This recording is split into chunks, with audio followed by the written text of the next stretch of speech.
Boy, I'm so hungry. Ugh. I knew I shouldn't have skipped breakfast. What should I eat?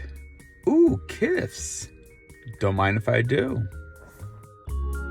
Harmon's Cafe. Isn't the Colonel named Harland the world's first KFC in Utah? I'm confused. Let's investigate. The guy on the left you may recognize as the caricature version of the man on the side of all those red buildings luring everyone to try his chicken.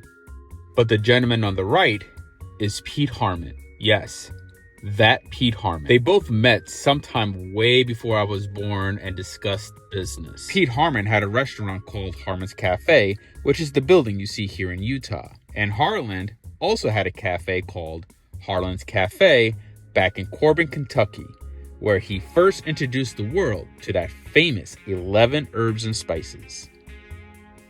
Well, needless to say, they both hit it off. And Harland went to Utah to cook up a batch of his famous chicken for Pete to try.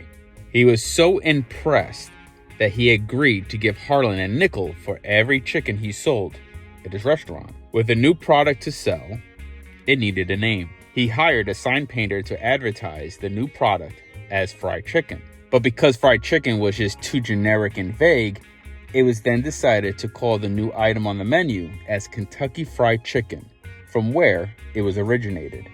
Inside Harmon's Cafe, not only you will find the memorabilia from over the years, but you'll also find a typical operating KFC restaurant. Colonel Sanders will then travel around the country to meet up with other restaurateurs in hopes to make them potential franchisees and use Harmon's Cafe as the flagship restaurant, as it was now called the world's first Kentucky Fried Chicken. Here's the original menu from Harmon's Cafe. You can see the new item on the menu advertised as their specialty Colonel Sanders recipe, Kentucky Fried Chicken. One of the pressure cookers Sanders used. That's pretty cool. Here's a signed photo of the Colonel himself, nearly 10 years to the day before I was born. A bust of Pete Harmon. And here's a glimpse of the dining room.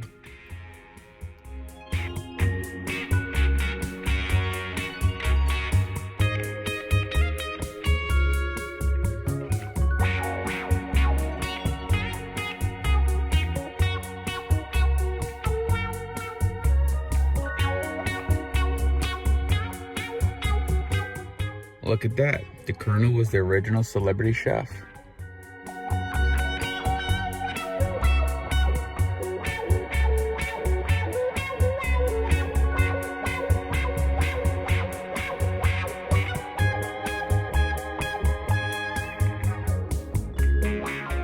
Kentucky's Governor Ruby LaFoon commissioned more Kentucky colonels than any governor in history. Such people included Shirley Temple, Bob Hope, Charlie Chaplin, just to name a few. But the most famous Kentucky colonel that we know of is the Chicken Man, Colonel Sanders, for his contribution to the state's cuisine. The medulla oblongata. At this time, Harland decided to dress the part by growing a goatee and wearing a string tie. Though he used to wear a black suit, since it would hide some spills from sauces, dirts, and random food stains. But for Colonel Sanders, daily life involves breading chicken, and his suit will become messy very easily.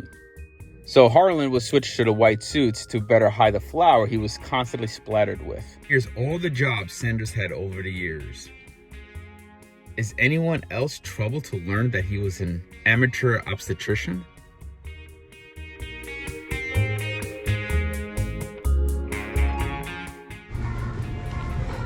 Yeah, I'm here to meet the Colonel.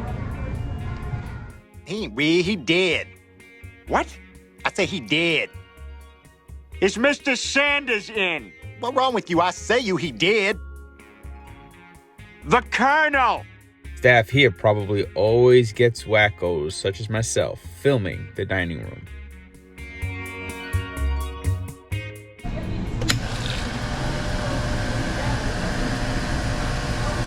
Perfect. Thank you very much.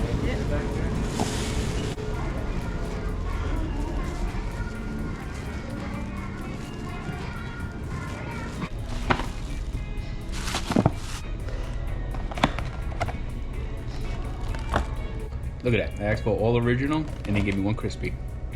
Even the first ever KFC can't even get it right. Still good though.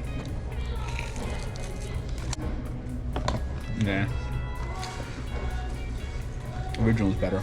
If you want to take it a step further, you throw some honey on that. It's like chicken and waffles almost. Bomb. This thing here, I toss. Chuck this thing. It's nasty. The worst biscuits ever. Popeyes is where it's at.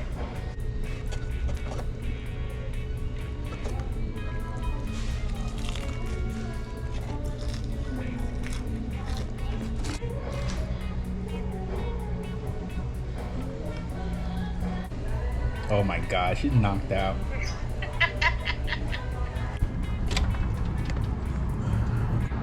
There you have it, the very first KFC here in Utah.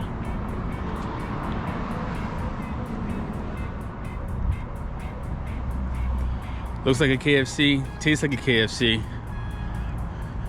A little bit of a museum maybe. But it was pretty cool to experience that, so I could check that off my list now. It's where it happened for the first time.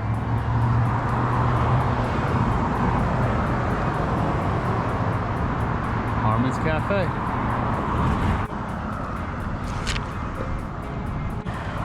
I hope you guys enjoy that tour with me. I'm gonna go finish my soda, get back in my truck, and head back. And I'll see you guys on the next one. See ya.